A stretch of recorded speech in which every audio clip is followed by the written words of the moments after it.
Hello and welcome back to the channel. Today we're finally facing off against the actual Stockfish. So the engine that I'm playing against today is Stockfish 17, and I'm going to be playing it at a depth of 35.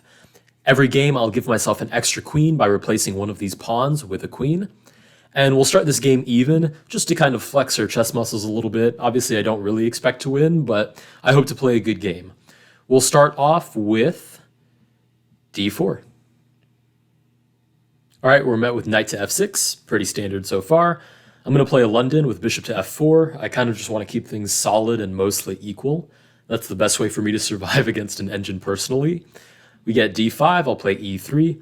Pretty standard London setup so far, nothing new. And bishop to g4. So this is definitely not a line that I get a lot, and I play a lot of London in Blitz, Rapid Bullet, pretty much everything I play the London. And bishop to g4 is just not that popular. There's two options that I normally go with here, either bishop to e2, because I'm interested in simplifying the game against a stronger player, or knight to f3, looking to keep pieces on the board and eventually boot the bishop with h3. This is Stockfish, and personally, I would qualify him as a stronger player than me. So I'll play bishop to e2, just looking for the piece trade. And we get it. Bishop takes, I'll recapture with my queen because I'm still interested in knight to f3, knight to e5.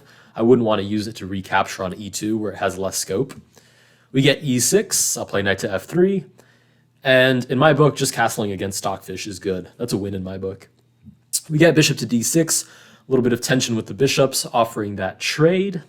And I'm just going to play the normal bishop to g3. If he captures, I'll just recapture with my h-pawn, open a file up for my rook. We get knight b to d7. And we'll go ahead and complete our development with knight to d2. I might wait to castle and wait to see where Stockfish decides to castle. All right, there we go. We get short castles, so I'll follow suit. I'll castle as well. It's kind of funny I'm playing with white and playing off black's moves, but it's Stockfish, so can you blame me? We'll take with the h-pawn, centralizing a pawn, rather than taking with an e-pawn that's already more towards the center, or rather an f-pawn, sorry. We get pawn to c5. Anytime I see this move, I play c3, fortify the center. And we get rook to c8. I mean, so far so good. I don't know if Engine would disagree with me, but this looks equal to me. I would play this very comfortably against a human player. Question is, how do I actually want to proceed with the game? Normally, if this was a human player, I would play knight to e5, just looking for extremely aggressive play. If takes, knight d7, maybe f4 with this kind of crazy pawn wall going on. Maybe king f2, rook h1, queen h5.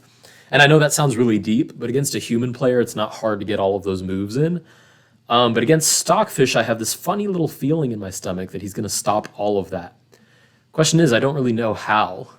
I like to consider myself a very practical player. I look for very easy ideas to follow through on.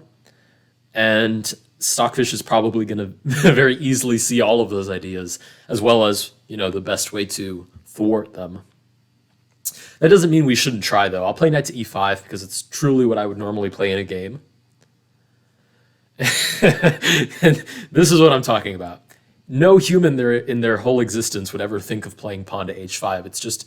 It's kind of a ridiculous move. It kind of ties down this knight to defending the pawn because the queen is hitting it.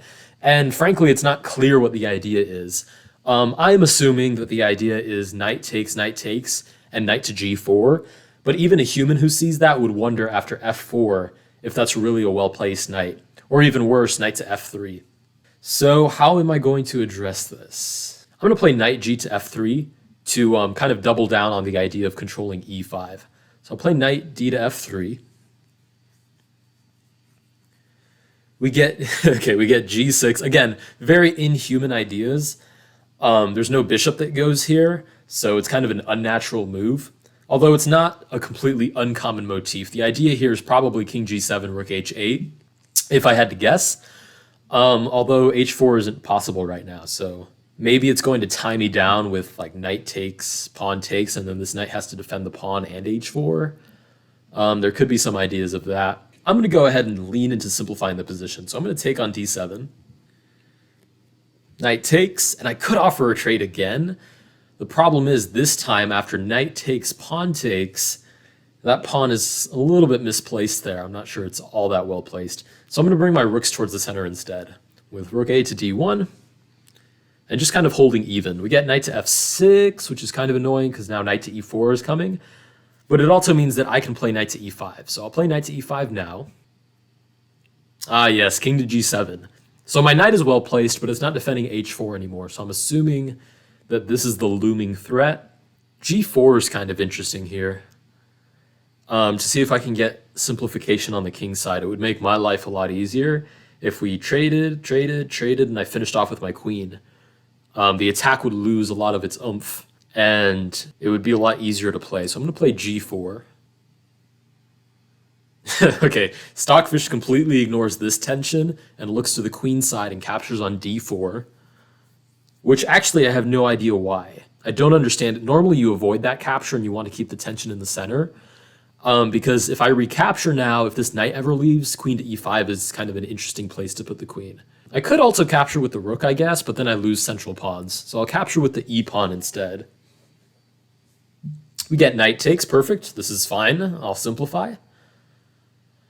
Pawn takes, I recapture with the queen.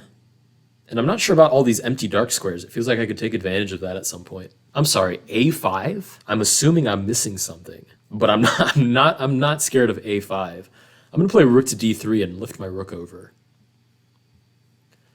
Just trying to look for ways to activate my pieces. We do get rook to h8 after all. We'll meet that with rook to h3, facing the opposite rook. He captures, I'll recapture. This is good, this is great. This is an even endgame in my mind. Queen to g5, looking for queen to d2, which I'm not excited about. So I guess I could play queen to d3 to stop that. I'll play queen to d3, covering d2. Rook to h8, f3, maybe rook h3, rook g3 is kind of uncomfortable. I could just offer a queen trade right now. I will double my pawns, but it's not really that bad. My king comes to f2, and I should be able to hold everything together. So I'll play queen to g3. Fine, I'll recapture. And to quote probably every grandmaster ever, rook endgames are very drawish. a4 probably looking to create weakness, so I'll stop it with a3. Rook to h5. I'll play rook to f3 and then bring my king to the center. Rook to g5, king to the center. So far, so good. Rook to f5 offers a rook trade. The question is, do I believe that endgame is drawn? Takes. King here. f6 looking for e5, but I play g4. That looks fine to me, so I'll take. Right, pawn takes, king f3.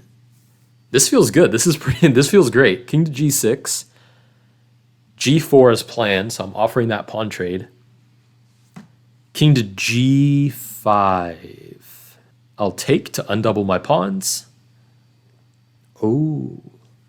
Okay, so I just realized that this looks really even, but I'm like completely out of moves. None of these pawns can move. These are the only two pieces I have left that can move. But Stockfish has b6, b5, f6, and even king to h5 and back to g5 all in the tank. I'm going to try to hold on to tempo with king g3, looking for opposition. We get check, I'll move back. b5. I could offer the pawn trade right now, but then after takes, I know for a fact that's a losing because Stockfish ends up with an outside pass pawn, which he will just push. Or even better, he could probably walk his king over and just make me go get it. And while he picks up all of my free pawns, I go get this one single pawn, and that's completely losing for me. So I won't play that right now. I'll hold off and play king f2. King forward, right, which stops g3 altogether. King f1. King g3, and what he's going to do is probably force a pawn trade. And after I accept its pawn trade, it's what I said. Outside pass pawn, he comes and takes all of my pawns, and that's completely losing for me, but I'll play it out anyways. Yeah, and it didn't even have to come and get my pawns. It could just queen this pawn by itself.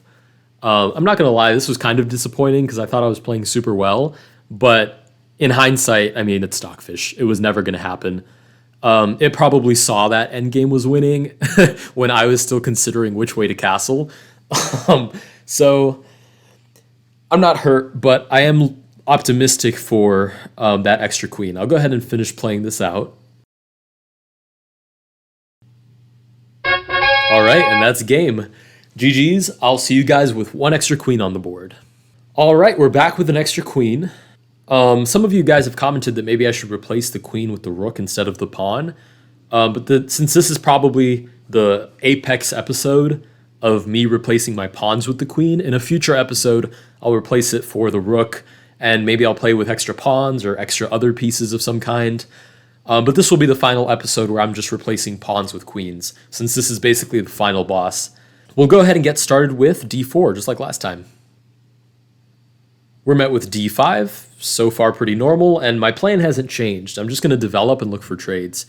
I'll develop my knight first to see if I can play bishop g5 in the case of knight to f6. So I'll play knight to f3. Knight to f6, I'll go ahead and offer that trade right away. And Stockfish right away denies that trade.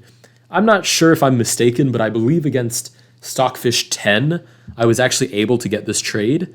It's not surprising that against Stockfish 17, not in my wildest dreams. I'll take this chance to actually recenter my queen to d2, so I'll play queen to f4. Okay, knight to c6, and I should be able to just continue with normal development here. So I'll play knight c3. f6. Oh, what am I doing? Right. I trapped my own bishop by playing queen to f4. Okay. f6. I'm going to have to sacrifice something here. I'll play bishop h6, g5, and I'll either sack the bishop or the knight for those two pawns. I mean, just to be clear, I'm still up a queen, but that was unnecessary. Right. There's g5. And I think I'd rather sack the bishop so that after I recapture with the knight, I'm hitting f7. So I'll take with my bishop. Holy moly, e5. Oh my god, this is engine play if I've ever seen it. Knight on g4, calmly supported by the bishop. e5, even though he could recapture on g5. Let's see. There's a lot to calculate here. My first thought is just to capture on e5, so the position is just less complicated in general. So I'll play that. Pawn takes. F takes g5. Okay, makes more sense, right? Hitting the queen. And now this pawn is actually protected by his own queen. I'll go ahead and... I'm tempted to play queen to a4, pinning this knight, but I'm not excited to find out what comes after bishop d7. Maybe just queen takes? That still looks completely winning to me, because this knight isn't actually going to move anywhere where this discovered attack isn't defensible. So I'll play queen to a4, pinning the knight. We get bishop to b4. Very nice way of stopping me from playing queen takes d5. Instead of just stacking another defender on the pawn and kind of turning this bishop into another pawn, he plays bishop b4, pinning my knight. So this idea that was rooted in the knight defending that queen just simply doesn't work anymore. I might just play simple here, play e3 looking for b5. Again, looking for trades, looking to develop my pieces, and kind of going back to normal development. So I'll play e3. Yeah, sure, why not? Castles into a completely open king position with two extra queens on the board? No worries, they're on the other side of the board. Who cares? Very engine play, but it works, I bet. We have the option here to play bishop d3 or bishop to b5, and I'm going to choose between those two because I'm really interested in developing my pieces. I like bishop to d3 a little bit better because bishop to b5 isn't forcing at all. Knight takes, Knight takes on e5, just picks up the free pawn, nothing's pinned. The bishop and the queen are making a super epic battery into absolutely nothing. Whereas bishop d3 hits h7 with the other rook and kind of buys me a tempo. So I'll play bishop d3. a5, sure. I can't get over this. I think every single engine that I have played so far plays a double pawn move on the side of the board, either a5 or h5 at some point in the game, and I have yet to understand why. I'm still waiting for one of you guys to explain it to me. But I'm really befuddled by that. Like, I really don't understand what it is, and I definitely don't understand it in this position where this is just check. I don't think I need to overthink that at all. So I'm going to capture. I'm assuming that the idea is defend the bishop so he can take this pawn and not have to worry about the knight being held down by the bishop. But I am not at all worried about opening up the center with two queens on the board, and my very idea is to create an attack. So I'll take on h7 with check. For a moment, it looked like my logo there. I think that's cool. King g7, And I think I can just play queen to d3 now. Queen to d3 looking for queen g6, almost with mate. King here, bishop g8 is checkmate. Stockfish 17 falling off, question mark. So I'll play that, queen d3. Knight, oh, why did I not calculate that? Yeah, of course. Knight takes, picks up the pawn, protects g6. If I take his knight, he recaptures, same thing. It's protecting g6, it's hitting the queen. I guess on the bright side, it forces a trade. Because if I capture, he doesn't have this option to fork, because again, queen g6. So if I take on e5, he has to recapture. And then maybe I can castle along. No, my queen is under attack. So then maybe I just play queen to e2. So we'll play that. We'll take on e5. Knight recaptures. And I think queen to e2 is just fine. So I'll play queen e2. b5? Am I crazy or is that a free pawn? Obviously not with the knight, but I could take it with either of my queens. Probably this queen, because this queen is kind of busy, being the only person in front of the king right now. Until I castle anyways. But that looks like a free pawn. Oh, never mind. It's not that free. I mean, it's kind of free. Queen takes, probably bishop a6. Takes. I lose 1 point of material and I simplify a lot of the game. That's like not concerning at all. So I'll take. I mean, I'll bite. We'll see what happens. Queen takes. Bishop e6. Not at all what I thought he was going to play. What is the idea here? Am I missing something? I mean, bishop d7. I just realized, actually, bishop d7 just barely doesn't trap my queen because I can still take the pawn on d5. But bishop e6, I guess it's just finally he has no other resource but to just defend the pawn.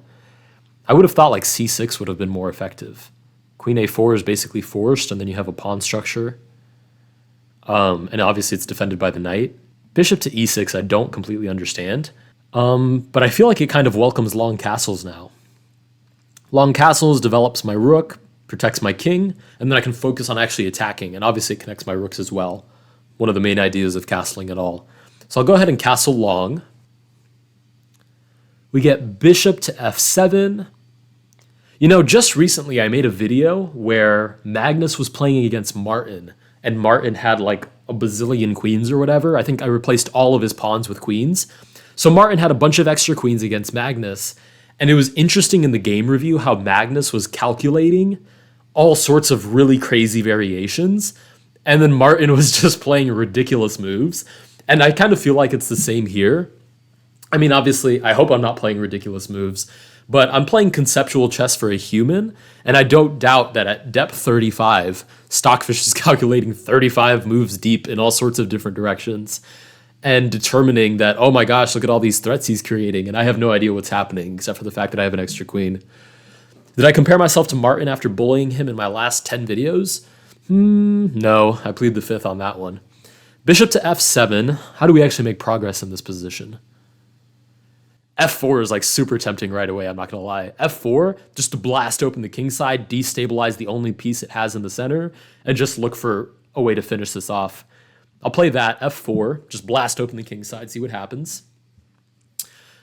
Obviously, Stockfish finds an intermediate move because that's what Stockfish does, I guess. Rook to b8.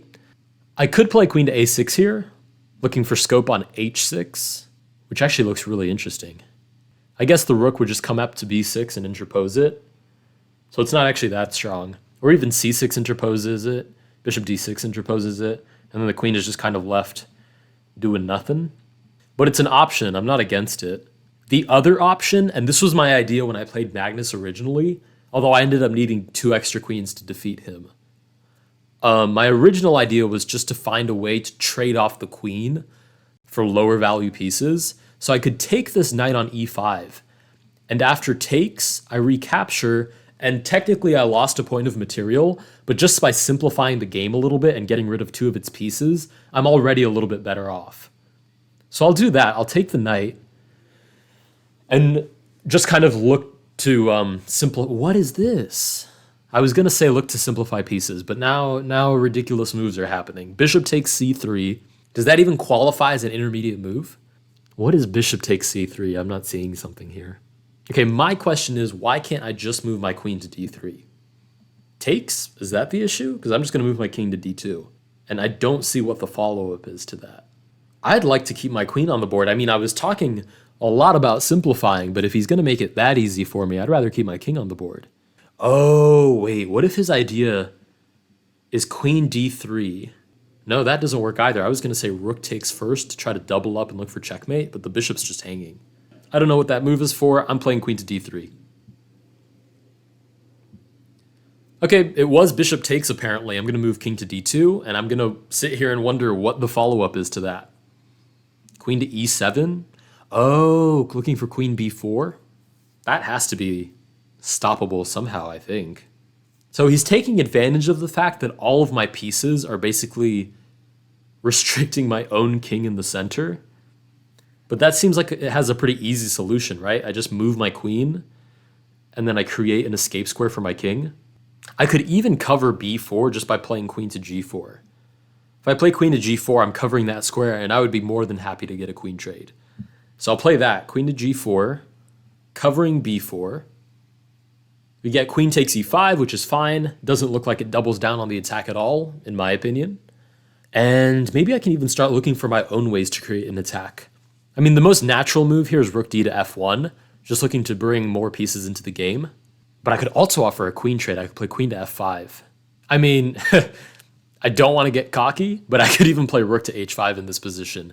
Takes, and then his light squares are super duper weak, and all of my queens, well, both of my queens anyways, and my light squared bishop are still on the board, so that's pretty hard to play against. Oh, never mind. Rook to h5, bishop takes, rook f2 is not exciting. So we'll stick with rook d to f1. We'll at least control the file first before we get any crazy ideas.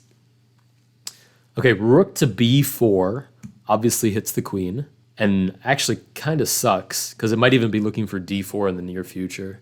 Because obviously that's where my king is. That's where it should probably be looking to break open the position. I'm getting that like weird feeling that he's like starting to close in on me, and I'm just not understanding that it's happening. Because his position is, I mean, his pieces are very actively placed. I would argue maybe the bishop on f7 is the only one that maybe lacks a little bit of scope, but the rest of his pieces are pretty well placed. And I think I can say the same about mine. I just wish I could see how I'm supposed to take advantage of it. I wonder if I can play queen to f5 now. Because if I can get a queen trade, that would be really great. I mean, I'd like to get a little bit of pressure off the board. So maybe queen here, just looking for a queen trade. Queen g3. Nah, then I have queen g6. Yeah, I think he has to trade queens if I play there. So I'll play queen f5, offering a queen trade. Okay, there we go. Yeah, we get rook to e4, which obviously didn't accept the queen trade, but now I can accept it. So I'll take on e5 with check. We get rook takes, and this is way easier to play. I mean, I might even have some crazy ideas where I can sacrifice queen here, queen g8, king e7. Okay, maybe not that much, but I have ideas here, and it's a lot easier to play for me because I'm up a queen clean now, with no complications, no funny attacks in the center, nothing else to think about. I think I'm going to play rook to f5 now, just looking to trade rooks and maybe take the pawn on g5. So I'll play that, rook to f5. We get bishop to e8. Yeah, no, this is completely crushing. He's offered me two different ways that I can trade the rooks. Question is, which one do I like better? I almost like f8 better because it leaves the king a little bit more alone. But then again, the rook on e5 is centralized, so it might be a better call. To take, and then I can take the d5 pawn even. So I'll play that. Takes. Bishop takes, and I'll capture on d5. And this should be completely winning at this point. Bishop to f6, right? No idea how he's going to defend this position anymore. I'll play rook to f1, looking for a rook trade on f8. Bishop to f7. Feels like it invites queen to f5. Or queen to d7, maybe? Oh, I just realized queen to d7, rook to d8 skewers the queen, or pins the queen, rather. Okay, so we're not playing that, for sure. And to be fair, my king is still a little bit exposed. So I have to make sure that I don't get carried away and accidentally get in trouble with my king over here. Let's see, if queen to f5, rook to d8 check, king to e2, bishop check, king f2. If bishop takes, king takes, and I'm okay with playing that. So I'll play queen to f5. We get bishop to e8, holding on for dear life. I guess I made it a little bit awkward on myself because I don't know if I can move this queen out of the way without dropping the bishop by accident. Well, maybe I can. Maybe I can play queen to e6. Queen to e6, if he takes, I take on f6, and even Steven, minus the fact that I'm up a queen. So I'll play that, queen to e6. Bishop h5, question mark? I don't know that that's actually trying to accomplish anything. But then again, I'm not sure where I make progress in this position. I think I need to get my king out of danger, so I'm going to play king to c1. I'm going to start making the position a little bit more digestible for myself. g4. I'd like to play d1 right away since this bishop doesn't cover d1 anymore, but then I just drop the h7 bishop. So I'll play bishop to f5 first, putting some pressure on that newly placed g4 pawn. We get rook to e8, check. If here, rook can't move anywhere because check on c7, so I'll play check. Rook e7, I'll play queen c8. Rook takes, interesting, I'll take with check. This is fun. Rook back to e7. What's the idea here? I don't see what the idea is. Is it bishop g5 or something? I'm going to play queen to f4 just to full stop that anyway. So I'll play queen to f4. We're targeting g4 all over again. Rook to e5. Oh, I guess that's kind of interesting. If takes bishop g5, the rook isn't really hanging because this is pinned. I mean, my queen obviously is pinned to my king. Yeah, that's actually really good. Wow, that's deep. If I play king to b1, check, and I go right back to square one. I wonder if I can play rook to d1. Just looking for rook to d7, check. Because I'm up a queen. I'm supposed to be attacking. I'm not sure what I'm playing so conservatively for. Well, minus the fact that this is the strongest engine ever. You know, minus that. I'm going to play that. I'm going to play rook to d1 and look for a way to reroute my pieces. Okay. Oh, this is great. Great. Yeah, rook to e7 retreats, obviously, which means I could take on g4, but I'm actually even happier to offer a rook trade, or rather force a rook trade because it's pinned to the king. Perfect. We take. This should be pretty easy peasy simplification. We'll pick up this free pawn. Yeah, we did it with that move. That was it. Bishop to e8. Let's play check, because why not? We'll play bishop d7, intercepting the defense of that pawn. Bishop g6 drops the pawn. And I have no reason for my plan not to just be to push this pawn all the way. So I'll play bishop b3. Whoa, that is way too aggressive. King g4. I wouldn't dream of playing this if my last two pieces were bishops, because I feel like I'd get checked and then drop a bishop somehow. But Stockfish sees a bazillion positions a second, so no worries, I guess. I'm going to play check first, because I'm not interested in him getting too comfortable with grabbing space. So I'll play bishop e6. I can either force a trade or push his king back. Great. Push the king back. I'm happy with that. I'll push a4. Continue with the original plan. Bishop e8. Nice try. a5. King h6. Not going to cut it. a6. Bishop g5 check. Shuffle out of the way. King is perfectly well protected here. Can't get to me through any light squares. Bishop e7 obviously stops the pawn, but I'll push it anyways. You're going to have to sacrifice it. Takes. Bishop c6. Push my pawn out of the way. King g5. Check. I think that just drops the bishop. So that's unfortunate. King f4. If I take, it's not stalemate, so I'll take. King to e5. And this is already costing my computer an arm and a limb to run. So I'm just going to push my pawn all the way down. And might as well make the most of it, get an extra queen. So I'll play g5. g6. I just have to be careful not to stalemate it by accident. King e3, push. King e2, push.